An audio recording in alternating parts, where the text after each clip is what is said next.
Today at shopdap.com, we're going to be going over installing RS7 Spark Plugs on a MK7 GTI.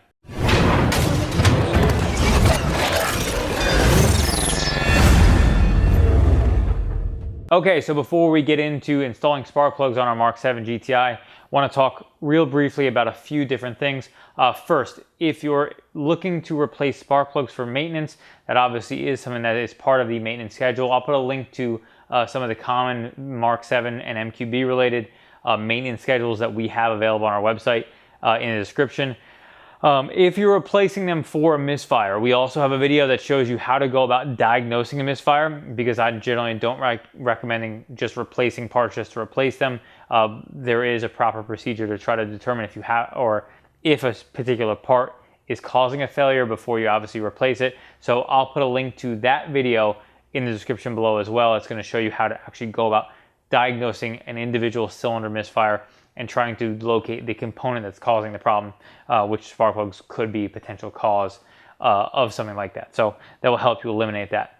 Next, let's talk about spark plugs themselves. We offer obviously a variety of spark plugs now, and it will likely expand as the future comes and more spark plugs become prevalent or available for these cars.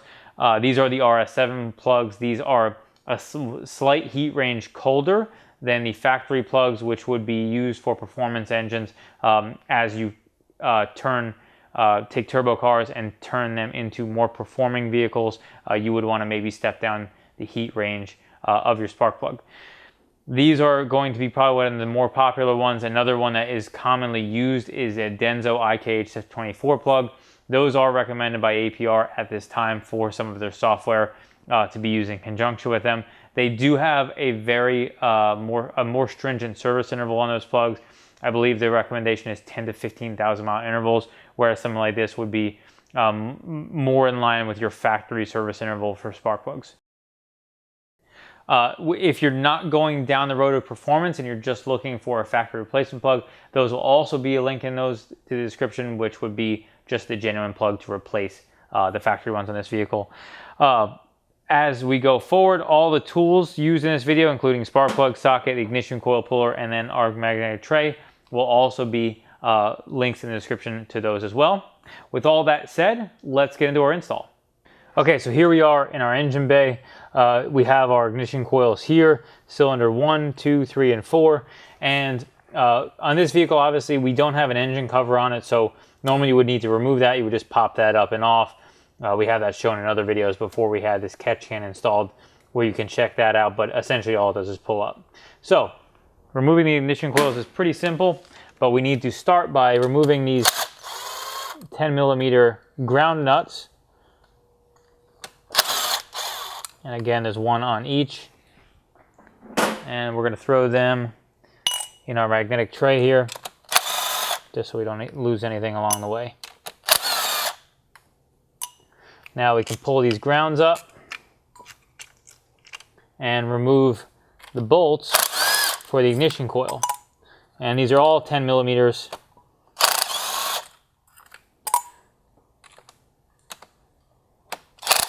And then we're going to remove one of each on each cylinder.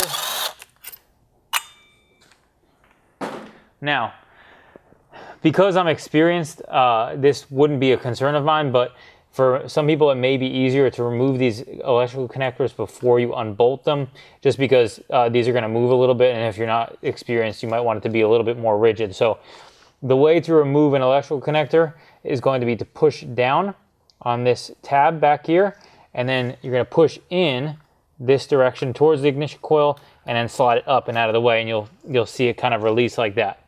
And you have to kind of go down the line and then pop them up.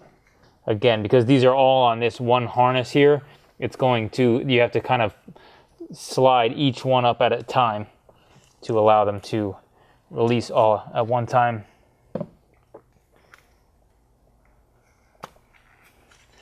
And you can see once you get it up, you still have this portion of the harness right here, which is kind of in the way. So you have to kind of rotate them back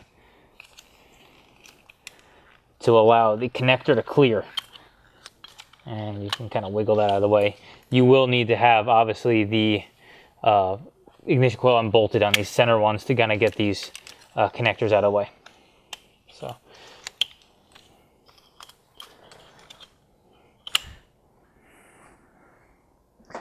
now we are going to take our ignition coil removal tool and just stick that in.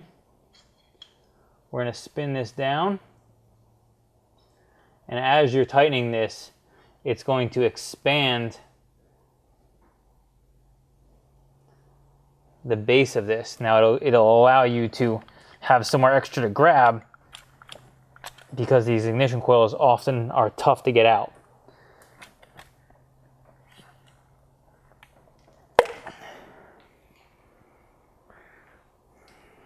Now, as you can see how it sits in, it gets in there, and so it's easy to grab on the other side of the coil, and you can use this action to kind of pull the whole thing out. Now we're going to go to cylinder 3 and just thread this guy in until it's snug.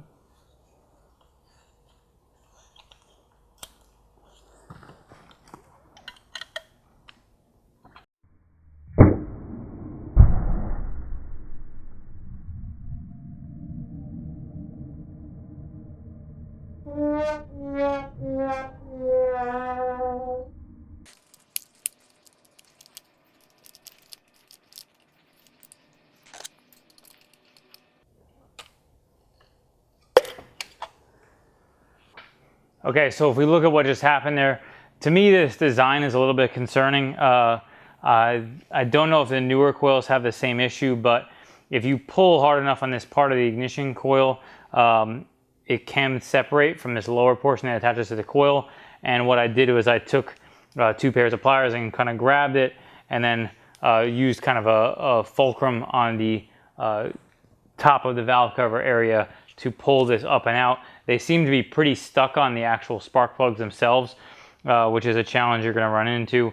The new coils actually do come with some sealant inside, or some lubricant inside there, which should prevent that from happening. But it seems like from the factory, these cars are probably going to have this problem. Now, my concern is that when you run into this, that you're going to, once you connect that back together, you're potentially going to have some connectivity issues with here. There's an internal conductor that goes between this portion and the actual spark plug itself. My concern is that the separation could cause maybe a disconnect to where it doesn't get a good contact.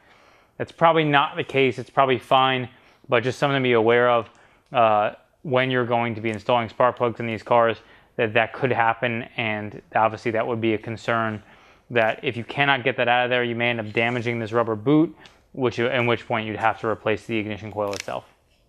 And finally, let's go to cylinder 4.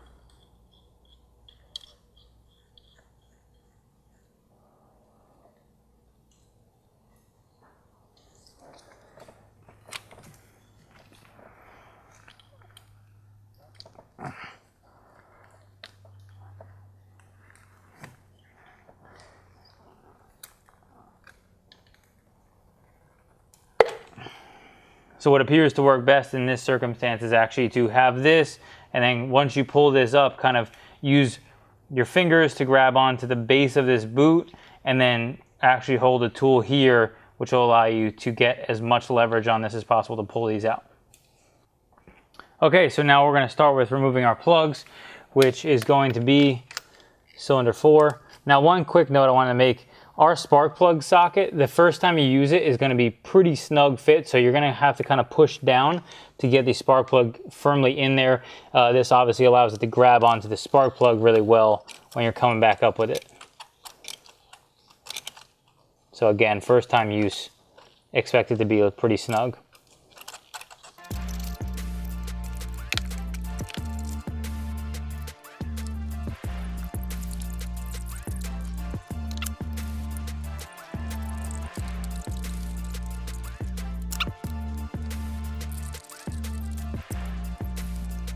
Okay, so we have our new spark plugs laid out. We're going to obviously remove them all from the boxes. One thing you want to note is all spark plugs do come with this protective packaging on the end of it. You also want to make sure, obviously, that when you get them, they are in good condition and shipped. Make sure that there's no damage to any of them, because you don't want to damage any of the electrodes before installing them into your engine. So obviously you want to make sure everything's good there and that there weren't not any damage of any kind. They are pre-gapped, so you don't want to mess with the gapping on these. And we're just going to slide them into our spark plug socket and then slide them down in. And what I always like to do is take them all and thread them in individually and then snug them up all together at one time.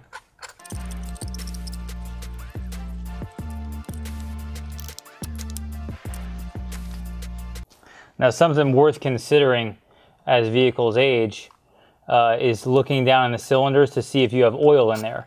If you have oil in your cylinder, then you know your valve cover is leaking and you need to replace that. Now, on a Mark 7, they don't have an official valve cover gasket. They use an anaerobic sealant. You need to remove the valve cover and replace that sealant. Make sure you clean it off real good. On other older models, you would just replace the gasket and then obviously clean off all the oil.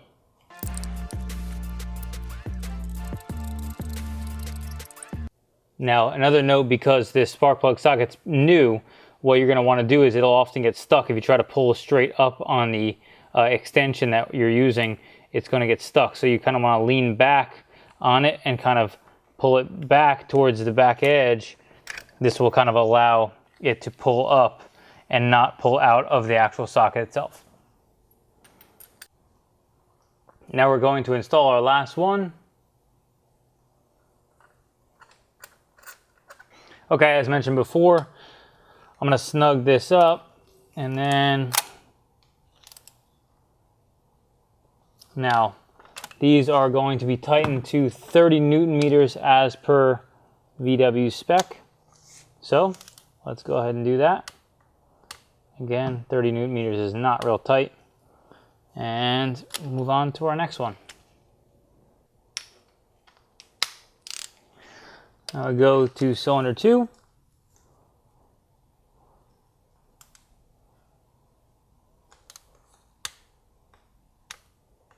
Now we're snug.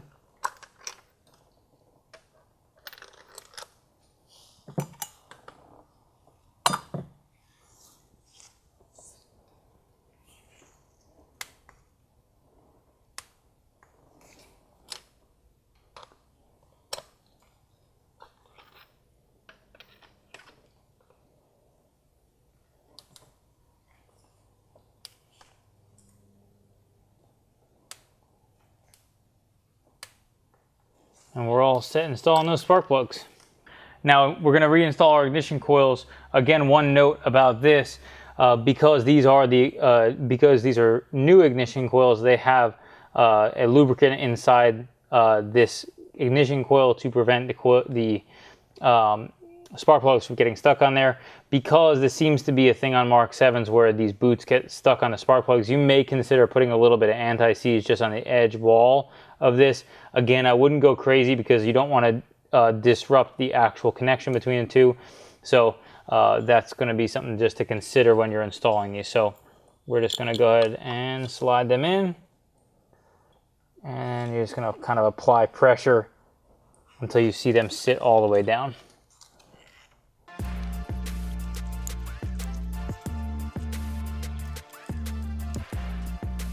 And cylinder 4.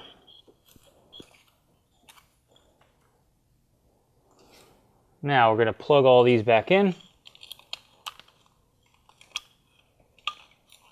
What I'd probably do is just seat them in place first before you snap them in, just to make sure you have enough room to work with before you click them all in place. And then might maybe have to take it back out.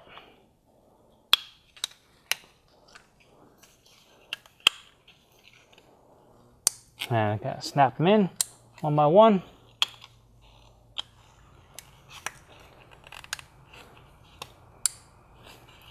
And I would say just do another 1 screw to push them down. Make sure the base is seated all the way down first. The bolts that hold these in place are not really structural in terms of centering the ignition coil. So you want to make sure These are just going to prevent the ignition coil from moving around once they're already installed. So you do want to make sure everything is seated all the way properly before you actually bolt them down.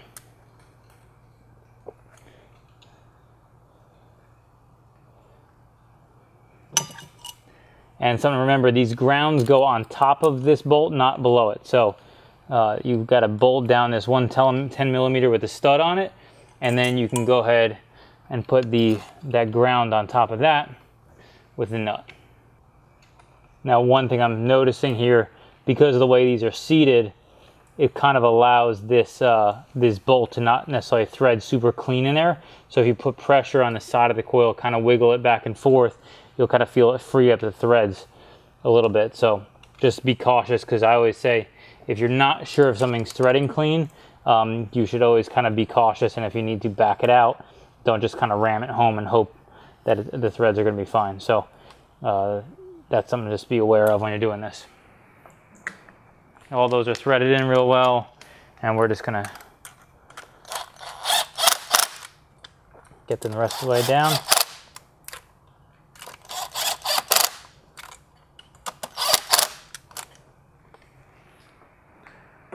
Now we're going to put these grounds down.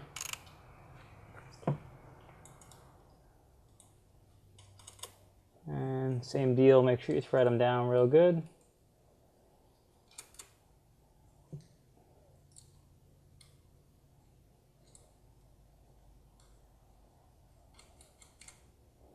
And we can snug them up.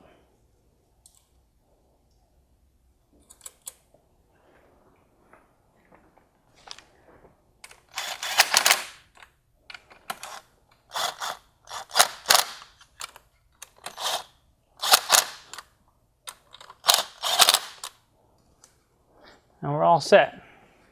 Thank you so much for watching our how to install spark plugs on a MK7 GTI. Remember, purchases of parts like this or any others help support videos just like this one. If you like this video, be sure to give it a thumbs up and subscribe for more like it.